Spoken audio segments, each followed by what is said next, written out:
Hey everyone, welcome back to Corporate Decoder, the place where we unlock the secrets hidden within corporate filings. Today we're diving into Vestand Incorporated's latest report. It seems like things are a bit of a mixed bag, with some interesting shifts in their funding and how they plan to spend it.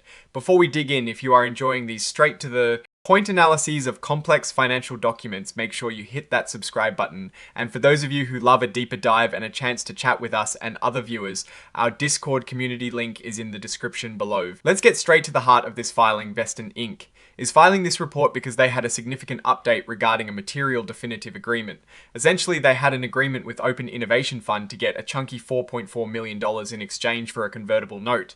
They initially reported this back in August of 2025. Now, the original plan for that money was pretty focused.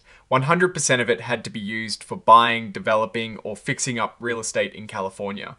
That is a pretty specific requirement, right? But as it turns out, plans can change. On the 10th of September, just a little over a month after the initial report, Vestand and the investors signed an amendment. This is the change of use amendment. And as the name suggests, it fundamentally changes how the money can be spent.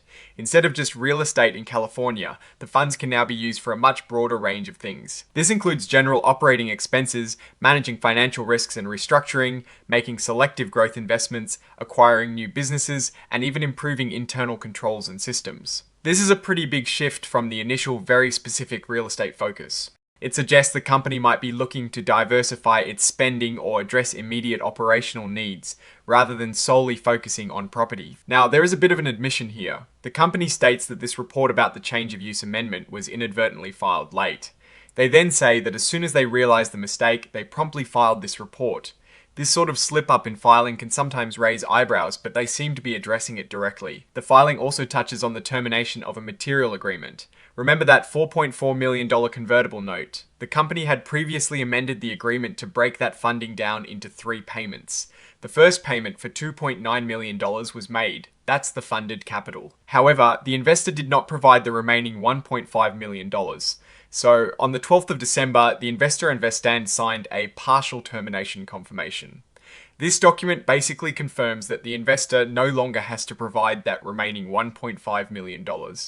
The company also won't be chasing that money. This is a partial termination, meaning the original agreement still stands for the funds that were already received. This section confirms Vestand Inc. is the registrant. Looking at their listed securities, they have class A common stock trading under the symbol VSTD on the Nasdaq Capital Market. Interestingly, Vestand Inc. has checked the box indicating they are an emerging growth company. This means they qualify for certain regulatory accommodations for smaller companies. They have also elected not to use the extended transition period for new or revised financial accounting standards. This implies they want their financial reporting to be up to date with the latest standards, which is generally a positive sign for transparency. The date of the earliest event reported is the 10th of September 2025, which aligns with the date of the change of use amendment mentioned earlier. This confirms the exact name of the registrant. Vestand Inc. is incorporated in Delaware, which is a common state for businesses to incorporate in due to its favorable corporate laws. The report is signed by Ju-won Kim, who is the Chief Executive Officer of Vestand Inc., on the 17th of December 2025. So what is the story here? Vestand Inc. initially secured a significant funding commitment for a very specific purpose, California real estate, but then they amended that agreement to broaden the use of funds significantly. This could mean a few things. On one hand, it shows flexibility and an ability to adapt to changing business needs. They might have identified new opportunities or faced unexpected challenges that made the original real estate focus too limiting. It could signal a lack of immediate clarity or a need to shore up general operations instead of pursuing a singular defined growth strategy.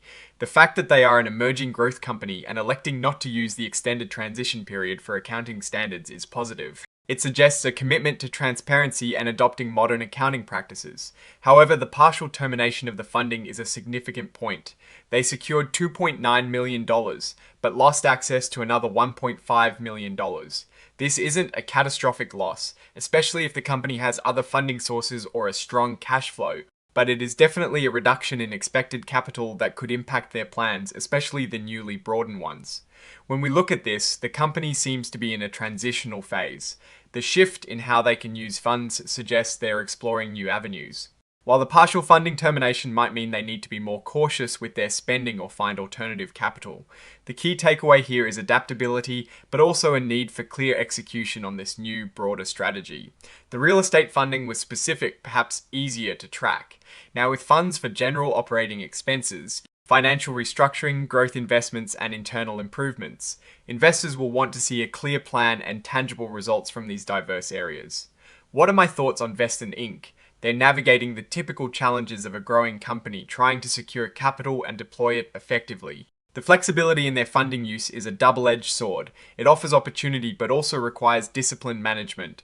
The partial termination of the funding is a risk to watch. Will they be able to achieve their objectives with less capital than initially planned? It will be crucial to monitor their future filings to see how these funds are being utilized and what impact they have on the company's performance. For now, it is a wait and see game, but the broadness of the new spending categories means investors will be looking for clear strategic execution. Will they pivot successfully or spread themselves too thin? Only time and future reports will tell. Alright, that is our breakdown of Vestand Incorporated's latest filing. What is your take on these numbers and what they signal for the company's future? Drop your thoughts in the comments. If this analysis was valuable, hitting that like button really helps, and subscribe for more deep dives. Don't forget to check out the Discord in the description. Thanks for watching. See you next time.